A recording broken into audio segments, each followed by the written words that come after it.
सभी भक्तजनों को जय श्री कृष्ण। यमदूतों ने कहा, बड़े बड़े विद्वानों की बुद्धि कभी भगवान की माया से मोहित हो जाती है।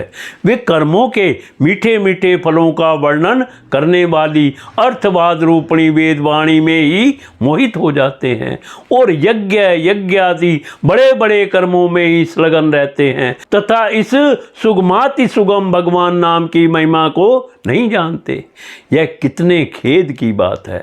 प्रिय दूतों, बुद्धिमान पुरुष ऐसा विचार कर भगवान अनंत में ही संपूर्ण अंतःकरण से अपना भक्ति भाव स्थापित करते हैं।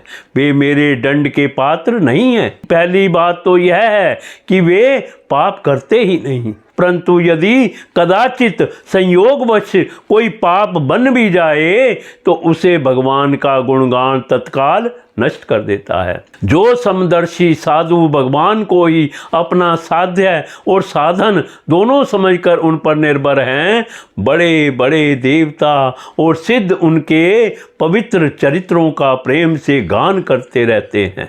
मेरे दूतों, भगवान की गदा उनकी सदा रक्षा करती रहती है। उनके पास तुम लोग कभी भूल कर भी मत पटकना। उन्हें दंड देने की सामर्थ्य ना हम में है और ना साक्षात काल में ही है।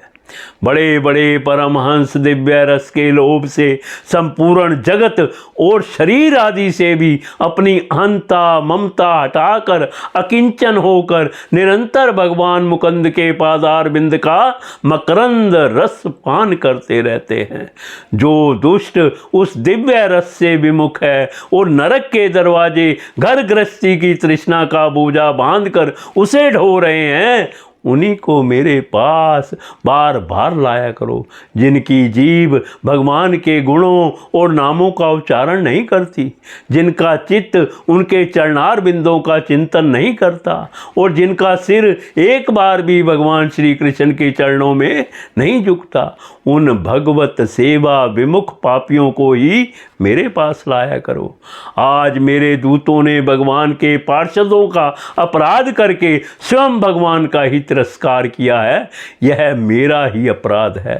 पुराण पुरुष भगवान नारायण हम लोगों का यह अपराध क्षमा करें। हम अज्ञानी होने पर भी उनके निज जन और उनकी आज्ञा पाने के लिए अंजलि बांधकर सदा उत्सुक रहते हैं। अतः परम महिमा चित भगवान के लिए यही योग्य है कि वे क्षमा कर दें।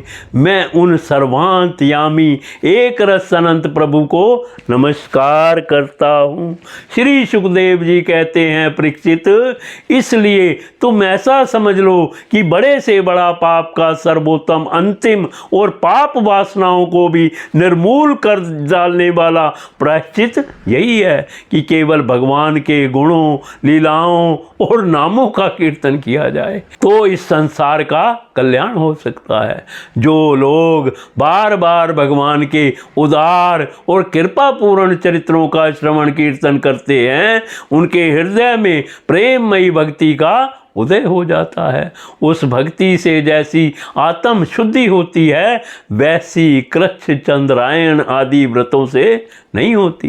जो मनुष्य भगवान श्री कृष्ण चंद्र के चरणार बिंद मकरंद रस का लोभी भ्रमर है, वह स्वभाव से ही माया के आपात रम्य दुखद और पहले से ही छोड़े हुए विषयों में फिर नहीं रमता। किंतु जो लोग उस दिव्य रस से विमुख हैं, कामनाओं ने जिनकी विवेक बुद्धि पर पानी फेर दिया है, वे अपने पापों का मार्जन करने के लिए पुनः प्रायश्चित रूप कर्म ही करते हैं। इससे होता यह है कि उनके कर्मों की वासना मिटती नहीं और वे फिर वैसे ही दोष कर बैठते हैं।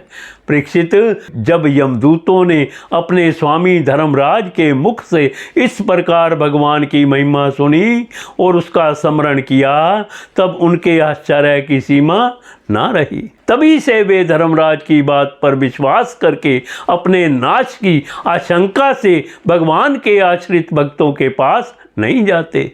और तो क्या, वे उनकी ओर आंख उठाकर देखने में भी डरते हैं। प्रिय परीक्षित, यह इतिहास परम गोपनीय अत्यंत रहस्यमय है। मलय पर्वत पर विराजमान भगवान अगस्त जी ने श्री हरि की पूजा करते समय मुझे यह सुनाया था।